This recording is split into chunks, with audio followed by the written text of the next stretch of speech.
자, 이제 주어진 시간이 30분이거든요. 그래서 시간 맞추는 걸 아주 저는 철칙으로 생각하고 있습니다.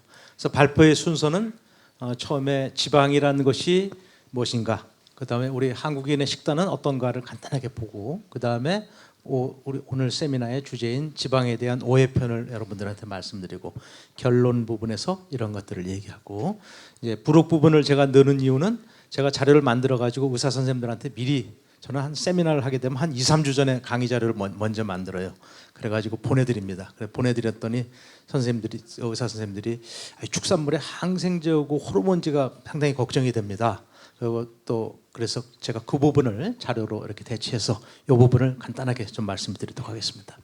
지방이라는 것은 3대 영양소라 가지고 우리가 초등학교 때부터 탄수화물, 지방, 단백질을 배웠는데, 사실은 지방은 넓은 의미의 지방은 지질이라는 표현이 더 맞습니다. 그래서 지방뿐만 아니라, 그래서 중성지방뿐만 아니라 콜레스테롤이 됐든 인지질이 됐든 스테로이드가 됐든 왁스가 됐든 여러 종류가 있습니다. 근데 하도 지방, 중성지방이 많이 있기 때문에 뭐 우리 식품에 한 95% 내지 98%가 지방으로 되어져 있기 때문에 그냥 지방, 탄수화물, 단백질, 지방 이렇게 해가지고 3대 영양소로 되어지만, 넓은 의미로는 지방뿐 아니라 이런 것들이 포함되어진다. 그래서 여러분들이 지질이라는 그 표현을 정확하게 좀 이해를 해주시고, 지방이라, 지방은 보시는 것 같이 글라이세롤과 지방산으로 되어져 있습니다. 그래서 글라이세롤 플러스 글라이세롤이 되어져 있는데, 우리가 이제 뒤에 교수님들이 의사 선생님들이 오메가 지방산 얘기하는 건 바로 여기 있는 이 지방산의 불포화 지방산의 종류가 이제 어떻다는 것이고, 오늘 제가 얘기하는 것은 하여간 탄수화물, 단백질, 지질, 지방이 똑같은 의미로 사용되어지는데 용에 혼돈이 없었으면 좋겠다는 말씀을 드리고, 그래서 이 지질의 중요한 기능은 첫째가 에너지 저장소. 이게 바로 이제 지방이 가지고 있는, 대부분의 지방이 가지고 있는, 우유 같은 것만 한 95% 되고, 또 고기 같으면 한 97, 8%까지가 바로 중성지방으로 되어져 있거든요. 그걸 의미해서 이건 대부분이 에너지 저장소로 이용되어지는 것입니다. 그거 외에 이제 인지질, 세포막의 구성 성분이 인지질, 또 생리적 조절자인 뭐 성호르몬의 전구물질이나 비타민 전구물질 같은 이런 콜레스테롤. 그래서 이런 거를 가지고 콜레스테롤이 뭐 나쁜 것처럼 이렇게 잘못 오해됐던 것들이 이제 그렇지 않게 되어져서 결국 지질에 대한 오해가 있어 왔던 것이다라고 여러분들이 그렇게 이해해 주시면 되겠습니다.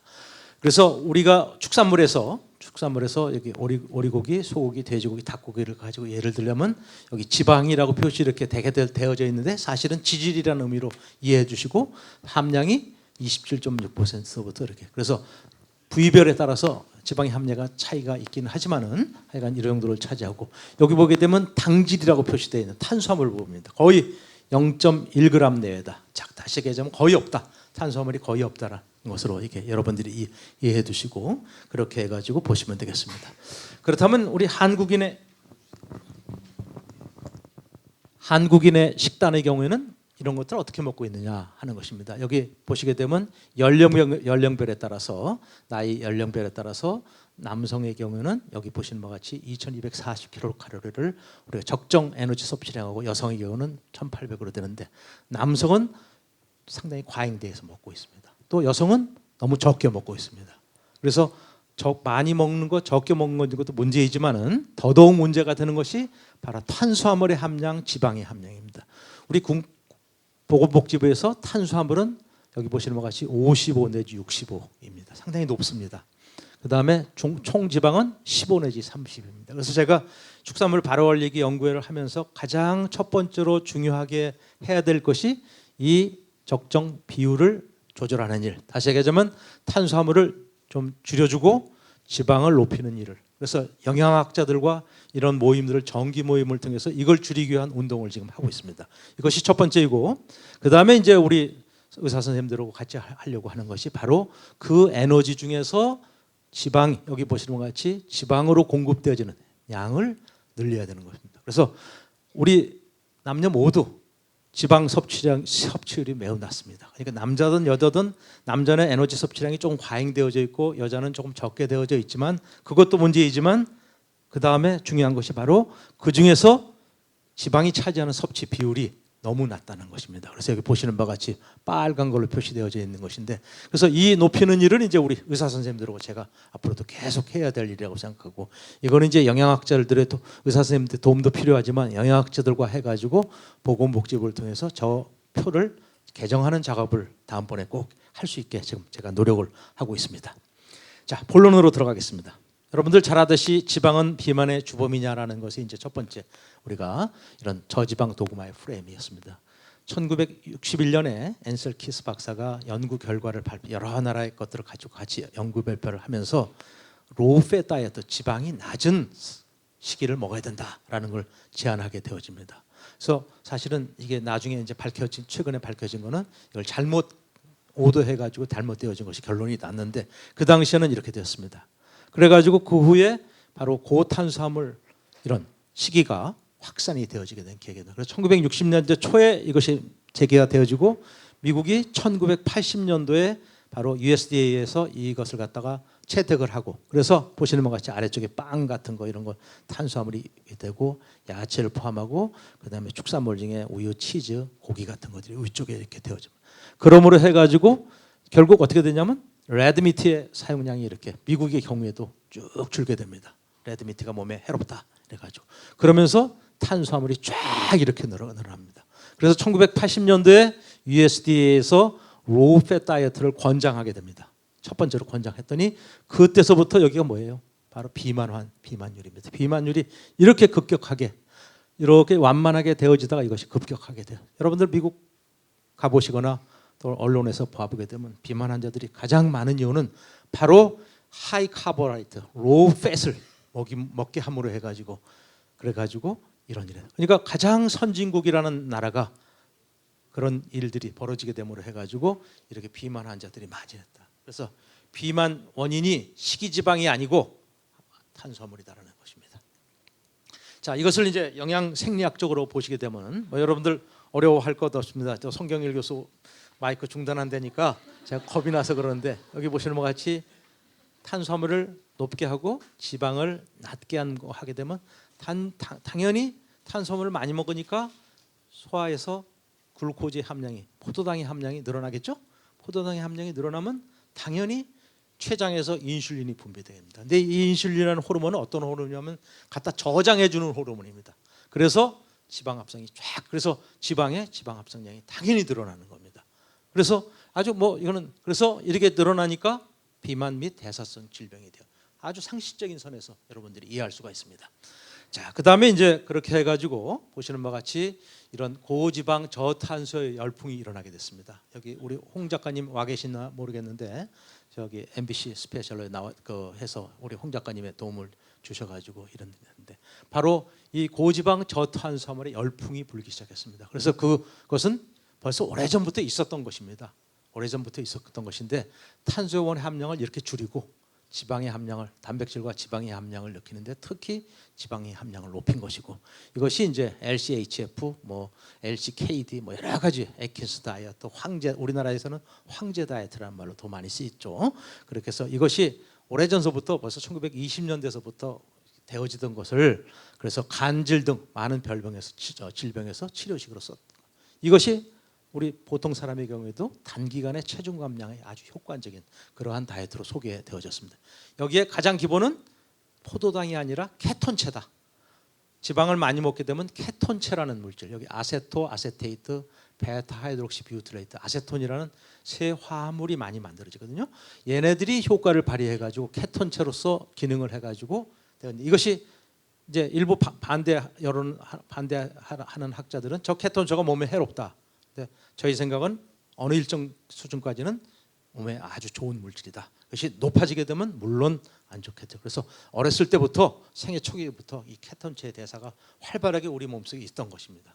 근데 우리가 탄수화물을 많이 먹다 보니까 저것의 기능이 떨어지고 포도당의 기능이 훨씬 더 올라가게 된 거죠. 그래서 여러 질병에 대한 고탄수화물의 식단의 효과는 체중 감량, 심혈관 질환, 대이형 당뇨병, 그다음에 뇌전증, 그 외에 여기 보시는 것 같이 암, 오늘 이제 암에 대해서 이따가 말씀드릴 거 아니에요. 여기 여러 질병에 오래전서부터 우리가 쓰던 건데 이거를 일반식에도 써보고 싶다는 게 제 생각입니다. 그래서 라이프 사이클 속에서 이걸 해보자라는 게 제 운동입니다. 그래서 잘 아시다시피 MBC에서 작년 9월 19일, 9월 26일 MBC 스페셜을 방영했습니다. 뭐 내용 여러분들이 다 거의 다 보신 분들이고, 제가 여기서 꼭 얘기하고 싶은 것은 체중 감량뿐만 아니라 라이프 스타일로서 매일 먹는 것으로서 이 식품을 고지방식의 가능성을 제시해 준 것이 상당히 저희들한테는 의미가 있다라는 생각을 가지고 있고, 그래서 이제 이런 지방에 대한 오해를 해소하게 되고 비만 치료 건강에 도움을 주고 이것을 지속적인 관심을 갖게 되고 이런 축산물에 대해서 관심을 갖게 되어지죠. 그러나 이제 이것에 대한 역풍이 불기 시작했습니다. 그래서 전통적인 의학 단체를 비롯해 가지고 또 일부 언론에서 이제 그런 것. 그래서 오늘 제가 그런 제기되었던 문제들을 여러분들한테 소개해서 그 잘못되어진 것들을 하나하나 짚어보려고 합니다. 그래서 그런 역풍의 내용을 대개 정리해 보면 6가지 정도로 제가 정리를 할 수가 있습니다. 제일 첫 번째가 고지방 이 식단의 경우는 체중 감량효과는 단기간에만 발생한다. 그러니까 단기간에 발생했다가 오래 하게 되면은 이것이 다시 원위치가 된다는 것입니다. 그래서 그래서 이제 우리가 여기 보시는 것 같이 지방식의 경우에 한 70-80% 고지방식을 하게 되면 질릴 수 있습니다. 그래서 저는 70 내지 80%인 경우에는 환자들한테 적용하는 것이고, 제 생각으로는 제가 지금까지 경험하고 우리 가족들이 해본 결과는 4 내지 60%. 그래서 저는 제 체중을 67에서 70을 유지하게 노력하고 있습니다. 그래서 70이 되게 되면 탄수화물 거의 먹지 않고요.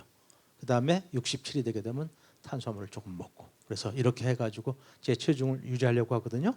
너무 이제 많이 하게 되면은 질릴 수 있습니다. 그래서 물론 환자들의 경우에는 우리 의사 선생님들의 처방을 받아가지고 의사 선생님의 지도를 받아서 이제 그런 걸 해야 되겠죠. 뭐 케톤체를 비롯해가지고 여러 가지 검사를 통해가지고 이제 해야 되는. 그래서 하여간 40 내지 60%의 고지방식은 맛과 풍미가 증가하기 때문에 결국 좋다라는 얘기입니다. 그래서 저는 40 내지 60인데 요 사이를 왔다 갔다 할 수 있게 제가 조절을 하고 있습니다. 두 번째는 여기 보시는 것 같이 근육의 기능을 약화시킨다. 그래서 여러분이 에너지의 재분배 효과. 우리가 음식을 먹게 되면 리파티셔닝이란 말이 나오는데 이것이 어디로 갈지를 이게 호르몬이 결정합니다. 근데 옛날에는 호르몬의 지식이 별로 없을 때는 그것이 다 가서 저장되어 주는 죠. 고지방을 먹으면 저장되어 줄 알았는데 호르몬들이 작용을 해서 이것이 에너지로도 쓰이게 되고 여러 가지 용도로 쓰이게 해주는, 그래서 그런 재분배가 효과가 있기 때문에 결국 근육과 뇌의 기능도 활성화시켜 줄 수 있는 쪽으로. 그래서 이 뇌 같은데 지금 반대하는 사람들의 경우는 뇌에 포도당이 공급이 안 되기 때문에 뇌가 기능을 제대로 발휘하지 못해서 집중력이 떨어지고 한다고 그러는데, 글루코즈보다 더 포도당보다 더 좋은 것이 바로 케톤체들입니다. 그래서 그런 것들을 이용해서 하게 됨으로 해가지고 이것이 그렇지 않다라는 거.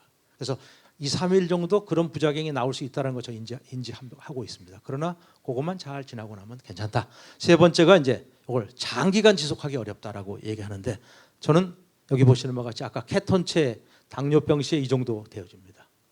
그리고 케톤식을 먹었다 하더라도 이 정도밖에 되지 않습니다. 그래서 별 문제가 안 되지만 그러더라도 환자의 경우에는 의사 선생님의 지도를 받아서 그 케톤체의 함량을 분석 정확히 해가지고 질환 치료식의 경우에는 단기간에 그 치료를 받아서 정상이 돌아오게 되면 아까 얘기했듯이 40%, 저희 경우에는 또 뭐 50% 이렇게 사람에 따라 차이가 있을 수 있습니다. 그렇게 하는 게 좋겠다. 네 번째는 콜레스테롤 수치가 증가한다. 저 LDL 콜레스테롤 수치가 증가하고 있습니다. 증가했습니다. 근데 옛날에는 LDL 콜레스테롤 하면 나쁜 콜레스테롤 이렇게 되고 HDL은 좋은 콜레스테롤 이렇게 되어 있는데 그 잘못된 개념입니다. 그래서 LDL 콜레스테롤도 그것의 크기에 따라서 다릅니다. 그래서 고지방식을 하게 되면 LDL 콜레스테롤 함량이 올라가는데 주로 어떤 것들이 사이즈가 크기가 큰 것들이 좀 올라갑니다. 근데 얘네들은 밤감기가 짧습니다. 그래서 금방 저거 했습니다. 나중에 이 LDL 콜레스테롤이 높아지더라도 건강에 어떻다 하는 건 제가 표로 보여주겠습니다. 그래서 하여간 어떻든 이렇게 해서 이런 라지 사이즈의 콜레스테롤은 반감기가 짧아서 심혈관절염의 위험 요인이 되지 않는다. 그래서 여러분들 하시면서 LDL 콜레스테롤 높아졌다고 걱정하실 필요 없다는 얘기입니다. 다섯 번째로는 이제 여기 보시는 것 같이 체중 감소 효과는 적자 상태만 유지하면 영양소 비율에 상관없이 나타날 수 있다. 여러분들이 적게 먹으면 당연히 나타나죠. 적게 먹으면 나타나는데 우리가 적게 먹기가 그렇게 쉽지가 않습니다. 그래서 그랬을 때 고지방식을 먹게 되면 그 양이 적더라도 그것이 현상을 하시다. 제가 나중에 여러분들이 왜 고지방식을 먹었을 때 여러분들이 먹으려고 하는 욕구가 적어지는지는 조금 이따 설명드리기로 하여간 어떻든 체내 호르몬의 분비 양상이 달라져서 먹으라는 명령, 우리 뇌 속에는 먹으라는 명령을 하는 피딩 센터라는 것이 있고 먹지 말라는 명령을 하는 세타이어 센터가 있습니다. 근데 고지방식을 할 때는 세타이어 센터가 더 작동을 하고 피딩 센터는 작동을 덜 하게 됩니다. 그래서 먹지 말게 해주는 기능을 발휘하게 됩니다. 그래서 그런 명령을 하는 호르몬들이 관여하고 뇌에서 그런 것들이 같이 작용해가지고 먹는 양을 우리가 일정하게 조절할 수가 있습니다. 그래서 여러분들이 처음 며칠 경험할 때는 자꾸 먹고 싶은 욕구가 생깁니다. 저도 많이 먹습니다. 그냥 의사 선생님들도 그렇게 권하고 계십니다. 그냥 먹을 수 있을 만큼 먹어라 처음에는.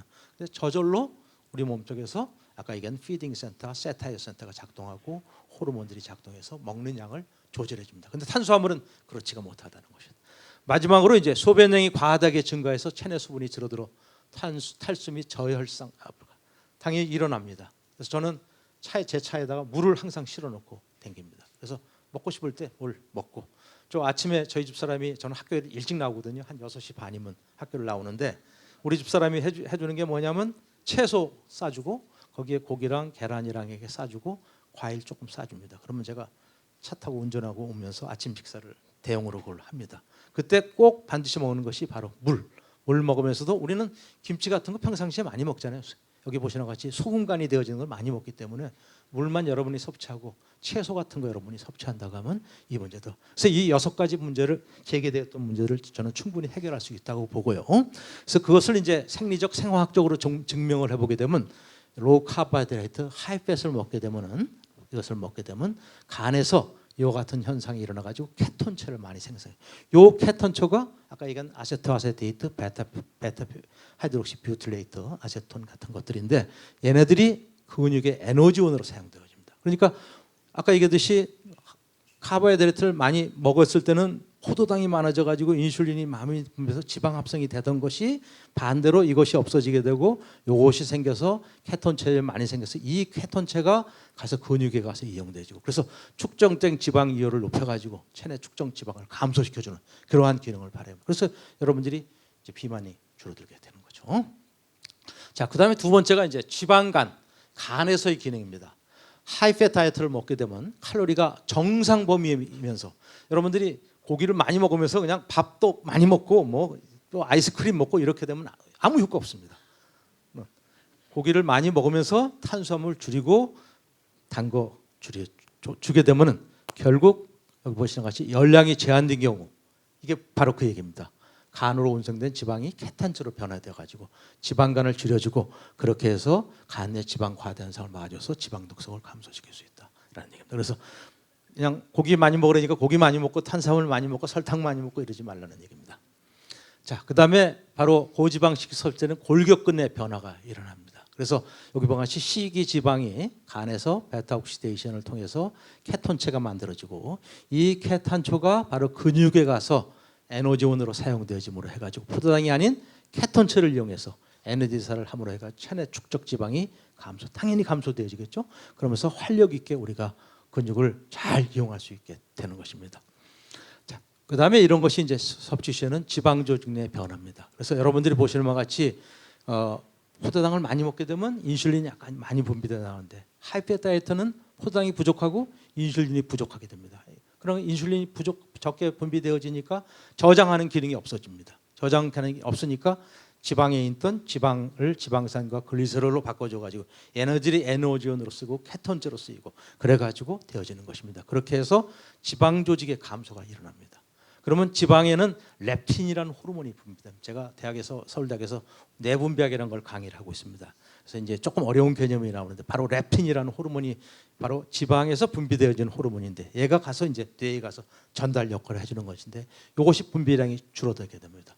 그렇게 해가지고 렙틴 수용체 감수성이 또 증가해가지고 식욕 억제를 가게 됩니다. 그래서 식욕 억제에 관계되는 호르몬들 조금 이따 소개시켜주는 호르몬들이 작동을 해서 그렇게 해가지고 먹으라는 명령을 하는 피딩 센터는 억제시켜주고 세타이어 센터를 작동시켜주는 그렇게 해가지고 또 요 글레린이라는 호르몬은 먹으라는 명령을 해주는 것인데 소화기내에서 분비되는 호르몬입니다. 그래서 우리가 하이팻 지방을 했을 때는 이것이 균형되어져 가지고 글레린 함량이 분비가 억제되어집니다. 그러면서 우리가 먹는 것에 이런 것의 욕구가 당연히 줄어들게 되어져 있습니다. 자, 최근에는 우리가 장내 미생물과 비만과의 관계를 많이 연구들을 하고 있습니다. 장내 미생물. 그래서 여기 보시는 것 같이 비만 환자들의 경우는 이런 미생물들이 감소되어지고, 또 비만 환자들은 포미큐토스 때 박테리아 비율이 유의적으로 증가하는, 그러니까 이것이 많아지게 되고, 그렇게 가지고 이것이 감소되어지고 이렇게 되어지는 현상이 있거든요. 그래서 이제 그런 현상을 가지고 보게 되면 우리가 하이팻 다이어트를 먹게, 아주 고지방 식이를 먹게 되면 이런 미생물들이 증가돼요. 장내 미생물이 증가합니다. 그러면 얘네들이 어떤 역할을 하느냐? 아까 이것이 세타이어 센터에 작동해 가지고 포만감을 느끼게 해주는 것입니다. 포만감을 느끼게 해주니까 세타이어 센터가 증가되어죠. 그러니까 결국 먹는 명령이 줄어들게 되는 거죠. 피딩 센터는 억제시켜주는. 그렇게 하고 이것이 인플라메이션, 염증 반응을, 또 염증은 만병의 근원입니다. 근데 하이팻 다이어트를 먹보내서 이런 미생물이 장내에 선식을 하게 되면 바로 인플라메이션이 줄어들게 되고, 그렇게 해가지고 또 리포제네시스, 간에서 지방 합성도 방해해주고 적게 해주고 쭉 해가지고 여기 보시는 것 같은 이 호르몬입니다. PYYGLP라는 호르몬인데 이게 식욕 억제해주는 호르몬이에요. 장내에서 분비되는 식욕 억제하는 것인데, 여러분들이 지방을 많이 먹게 되면 바로 이런 호르몬들이 분비되어집니다. 그래서 억제시켜 줍니다. 그러니까 결국 먹으라는 명령을 이제 하지 않게 되고 못하게 되고 만족시켜주는, 그렇게 해가지고 또 마지막에는 뷰틸레이트가 면역과 관계되어지는 것입니다. 면역과 관계되어지는 이런 생산량을 줄여줘가지고 결국 이와 같이 하이팻 다이어트를, 그러니까 고지방 식이를 하게 되면 이런 현상. 반대로 이제 탄수화물 식이로 하게 되고 탄수화물은 그 반대의 현상이 나타납니다. 그래서 이와 같이 장내 미생물과 관계해가지고 이렇게 되어지고, 그래서 이제 많은 연구들을 해보게 되면 하이팻 다이어트의 경우에는 이런 미생물이 증가되어지고, 특히 지방 분해에 관계되어지는 유전자들이 발현이 촉진이 돼가지고 결국 우리가 하이팻을 먹게 되면 지방 분해 쪽으로 갈 수 있다라는 것을. 그래서 이제 최근에는 또 이런 걸 유산균과 함께 연결시켜 가지고 유산균과 함께 연결해서 그런 유산균들과 하이팻 다이어트를 같이 먹어서 효과적인 유산균을 이용해 가지고 이런 걸 할 수 있게 해서 좀 더 연구가 필요합니다. 아직은 저희 연구실에서도 연구하고 그 테마로 하고 있습니다. 그래서 저희 연구실에서는 이 하이팻 다이어트를 이제 뇌와 유산균과 뇌의 발달과를 연결해 가지고 지금 실험을 준비를 하고 있는데, 바로 유산균과 병행해서 섭취하면 보다 돼요. 나중에 아마 여러분들 의사 선생님들이 발표해 주실 거로. 그래서 이것을 간단하게 정리하면 내분비에 인슐린을 적게 해주고, 그 다음에 렙틴, 글렐린 뭐 이런 호르몬들의 영향을 주고, 간 내에서 지방 축적 감소시키고, 장에서 장내 미생물 균총을 바꿔줘가지고 결국 우리가 고지방식을 하면서 여러분들이 세타이어 센터가 작동하게 되고 피딩 센터를 억제시켜주고, 지방세포 인슐린을 감소시켜서 지방세포를 감소시켜주고, 또 골격에서 포도당 대신에 케톤체를 생성하게 해가지고 우리 몸이 활력이 훨씬 더 좋게 되어집니다. 자, 이는 제가 여러 차례 사실은 보여주었던 슬라이드인데, 탄수화물을 많이 먹게 되면 여기 하이 카보레이트 로벳을 먹게 되면 혈당치가 쫙 이렇게 올라가죠. 먹은 지 한 60분 만에 쫙 올라가죠. 근데 지방식이를 먹는 거, 여러분들이 하는 LCHF를 하게 되면 혈당량이 거의 비슷합니다. 그러니까 인슐린의 분비가 여기서는 쫙 올라가고, 탄수화물을 많이 먹었을 때였고, 이것이 하이팻 다이어트는 인슐린의 분비가, 그러니까 혈당량도 많이 늘지 않고 인슐린 수치도 많이 되어지니까 장기적으로 이걸 섭취하게 되는 당뇨병 유발 가능성이 훨씬 더 줄 수밖에 없다는 것입니다. 그렇게 하고 또 인슐린이 간에서 글라이코겐과 이런 저장되어지는 것들도 억제시켜주고, 그리고 지방세포가 중성지방 분해를 또 억제시켜주고, 그래서 이런 식으로 해서 우리가 내분비와 고지방을 식하는 관계에서 우리 몸속에 비만을 억제시켜주면서 지방간을 줄일 수 있는 이런 것들이 나와졌습니다. 그래서 여기 보시는 것 같이 포도당을 많이 먹게 되면 인슐린이 그만큼 많이 분비되고, 그렇게 하게 되면 저포도당 상태가 리셉터가 인지도가 떨어져가지고 되어져서 결국 당뇨, 고혈압, 지방염. 그래서 여러분들이 탄수화물 되도록이면 적게 먹고, 그것의 정도는 개인마다 차이가 있을 수 있기 때문에 의사 선생님들 꼭 도움을 받아서 자기가 나름대로 정해서 그렇게 해가지고 이런 것을 할 수 있도록 하는 것이 좋겠습니다. 마찬가지 간에서도 마찬가지라는 얘기가 되고, 그래서 하여간 비만은 모든 만병의 근원입니다. 그래서 여러 종류의 병에 결국 사망에 이르는데 가장 중요한 역할을 해주는데 이것이 지방과 콜레스테롤이 아니라 탄수화물이다. 이것만 여러분들이 머릿속에 기억해 주셔도 좋겠습니다. 자, 그 후에 이제 여러 방송 매체에서 이제 지금까지의 결과들을 가지고 또 방송을 하게 됐습니다. 그래서 MBC 닥터고에서 고지방 전 탄수화물 다이어트의 비밀 같은 MBC 방송에서도 MBC 닥터고라는 곳에서 방영을 했습니다. 그래서 4개 내용을 보게 되면 이 5가지 정도입니다. 그래서 그 중에서 2개 반 정도는 앞에 쪽에 MBC 스페셜과 거의 비슷한데 조금은 이제 나와지는 것이 부정적 효과, 피부 질환 문제, 두통, 신장 기능, 그다음에 체중 감량은 했지만 개인 특성이 좀 다르다. 적당한 탄수화물 섭취 방향이다. 제 의견과 거의 동일합니다. 나중에 발표하시는 의사 선생님들이 제 의견과는 조금 더 다를 수 있습니다. 환자를 계시고 특별한 케이스의 경우 저는 정상인을 가지고 주로 얘기를 하는 것이었습니다. 그래서 이런 고지방식의 부작용 사례, 식단 체험 등보다 비판적으로 접근했습니다. 그래서 제일 문제된 것이 피부 발진 문제, 신장 기능 이상 문제, 그 다음에 이제 인덕션 플로우를 비롯해 가지고 이런 다리 이런 질병들입니다. 그래서 저는 이것을 봤을 때 당에서 케톤체로 아까 얘기했던 에너지원이 당이었던 것이 케톤체로 생기면서 발생하는 현상이다. 당연히 일어날 수 있는 현상이다. 그래서 2, 3일 정도만 여러분들이 그걸 잘 고비를 넘기게 되면 충분히 그것이 가능하고 이것이 조금 심하신 분들은 당연히 의사 선생님 도움을 받아서 했으면 좋겠다. 그래서 이런 적응 기간이 필요하고 개인마다 상이하고 그래서 이런 것이 고지방식의 진입 장벽인데 여러분들이 그걸 조금 극복하면 될 수 있다고 생각합니다. 그래서 고지방식으로 인한 부작용은 일시적인가? 일시적이다. 저는 그렇게 생각하고 있습니다.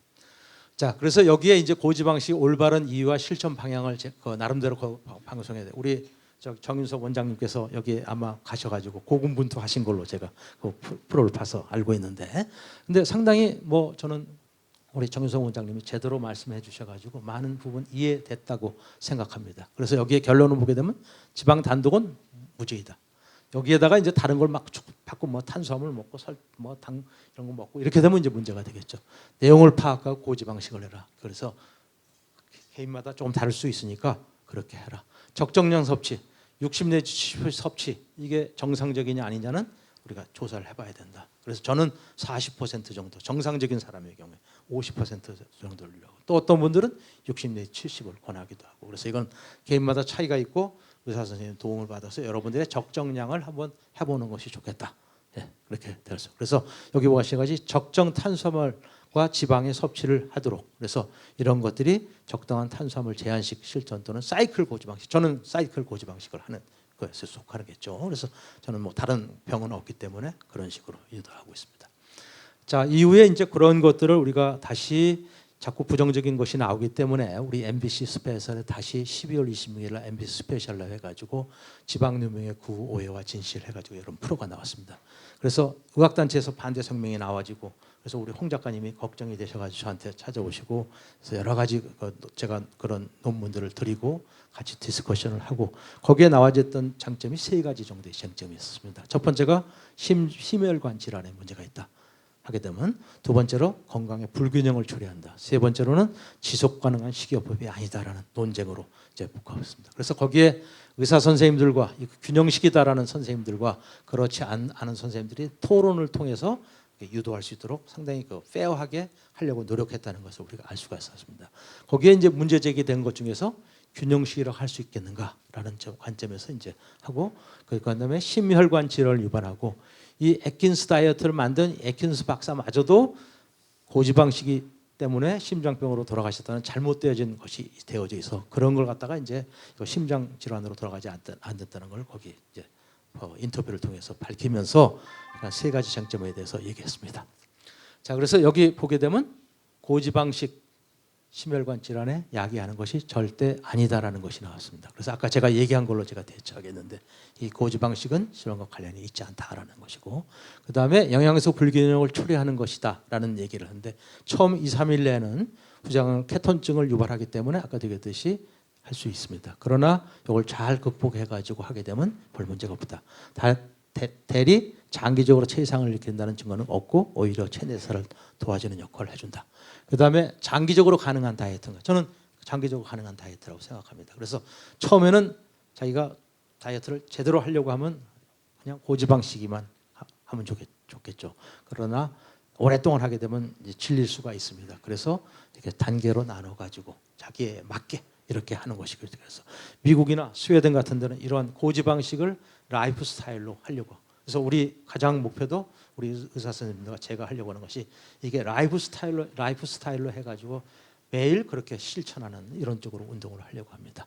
그 다음에 이제 채널 A에서 나는 몸신이다 해가지고 음식 중독과 연관시켜가지고 지방 맛에 대한 중독 문제, 그다음에 그렇게 해서 과식이 되게 되고 중독이 되니까 과식이 되고 그래서 이런 질병에 걸린다라는 것인데, 첫 번째가 바로 지방 맛에 대한 중독이 마약을 다시 찾는 것 같다. 아주 마약하면 그냥 여러분들이 그냥 겁이 나니까. 그래서 여러분들 지방 섭취 시에는 이런 물질이 성분이 만들어집니다. 분비되어집니다. 그래가지고 얘가 뇌에서 이 도파민이라는 물질이 있습니다. 뇌의 신경 전달 물질인데 이 도파민을 분비로 돼가지고 이것이 내성이 생겨서 지방 섭취량이 증가한다 이렇게 되어져 있는데, 요 물질이 만들어지는 것만은 사실입니다. 근데 요 물질은 사실은 체내 염증을 억제하고 인지 기능을 관리하면서 스트레스를 견디기 위해서 생체 내에서 만들어지는 물질입니다. 여기까지는 사실인데 여기서부터 요 단계로 가는 증거는 거의 없습니다. 제가 문헌 조사를 다 해보고 해서 보는 결론입니다. 그래서 오히려 이런 물질이 체내 생성을 도와주는 것은 육류다. 그래서 우리 몸에 여러 가지 중독을 일으키는 것이 아니다라는 결론을 낼 수 있고, 그 다음에 지방 맛에 둔감해진다. 그래서 자꾸 먹게 된다. 과일되가 있습니다. 여기 보시는 것 같이 그 지방 맛을 인지하는 수용체가 있습니다. CD36이라는 Cluster of Differentiation이라는 이런 용어인데 CD36이라는 것이 있어가지고 얘가 이제 둔감해져가지고 자꾸 지방을 먹게 되는데, 이것도 이것이 수용체의 기능을 발휘하는 것만 사실인데 이게 둔감해진다는 말은 그런 결과가 지금 없습니다. 그래서 이것도 마찬가지로. 그래서 여러분들이 해보게 되면은 한번 먹고 나오게 되면 더 이상 며칠은 막 먹으려고 하지만 그 다음부터는 먹으려고 하는 욕구가 그렇게 줄어듭니다. 그 다음에 그래서 결국 이것에 의해서 이런 질병에 걸리느냐? 절대 그렇지 않다라는 것이 제 지론입니다.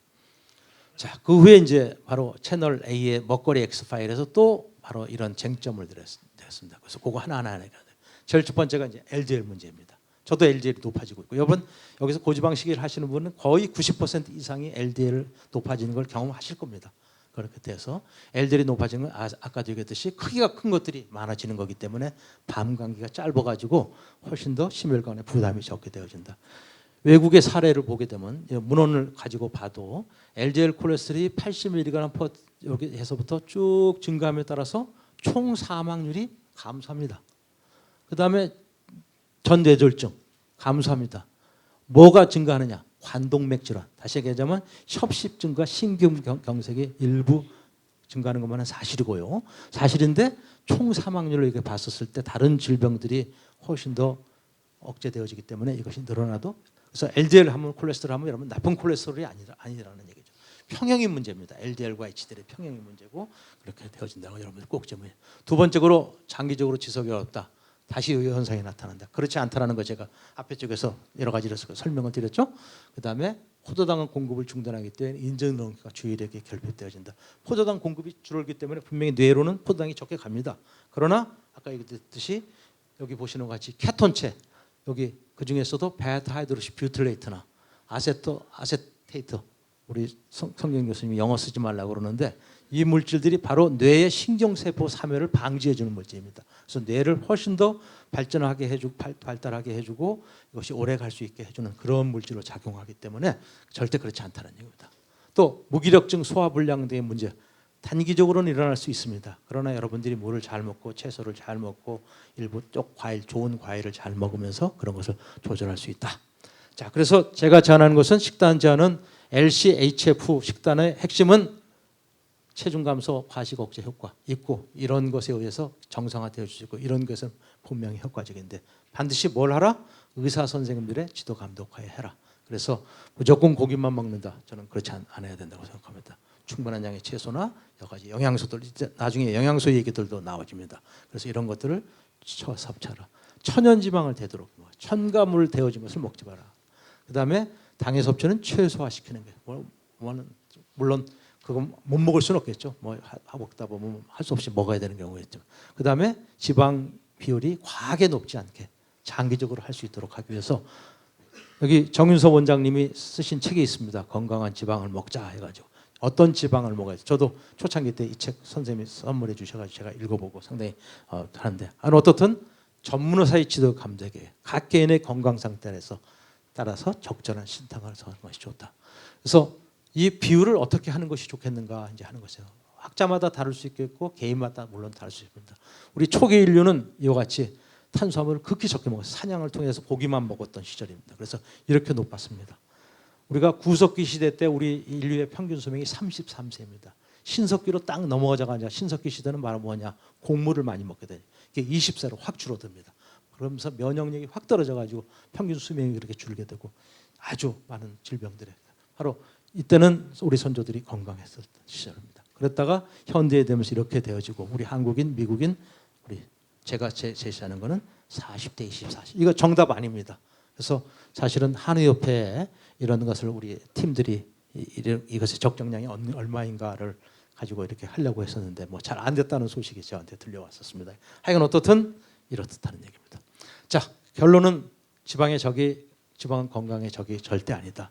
그래서 미국도 우리나라도 이제는 바꿔야 되겠다는 얘기고 아까 체내 변화 제가 얘기했고 제가 꼭 얘기하고 싶은 것이 바로 탄수화물의 섭취가 2015년도 아까 보건복지부에서 55 내지 65%인데 그거보다도 훨씬 더 많이 먹고 있습니다. 특히 나이가 들수록 여기 보시는 것 같이 들수록 훨씬 많이 먹고 있습니다. 안타깝습니다. 그러니까 결국 나이 들게 되면 특히 여성의 경우에 더더욱 그 먹는 양이 줄어들고 탄수화물 막 위주로 먹고 있습니다. 그 다음에 두 번째 문제가 바로 나이가 변함에 따라 축산물의 권장량이 제대로 육류를 하루 섭취가 아니라 훨씬 여기 보시는 건 제가 7, 8, 9로 기억을 하고 저 항상 머릿속에 가지고 있는데 60 이런 사이에 70%가 못 먹고 있습니다. 80세 여기 65세 이상이면 80% 90% 이상이 축산물을 못 먹고 있습니다. 그래서 이렇게 해서 하기 때문에 우리가 이걸 먹어야 되겠다는 그런 생각을 가지고 하여간 저는 동물성 식품만 먹으라는 것이 아니라 식물성 같이 균형 있게 먹는 그런 일이 필요하다는 얘기를 하고 있습니다. 자, 마지막으로 우리 의사 선생님들이 말씀하셨던 항생제 문제, 호르몬 문제만 좀 말씀을 드리고 제가 강의를 마치겠습니다.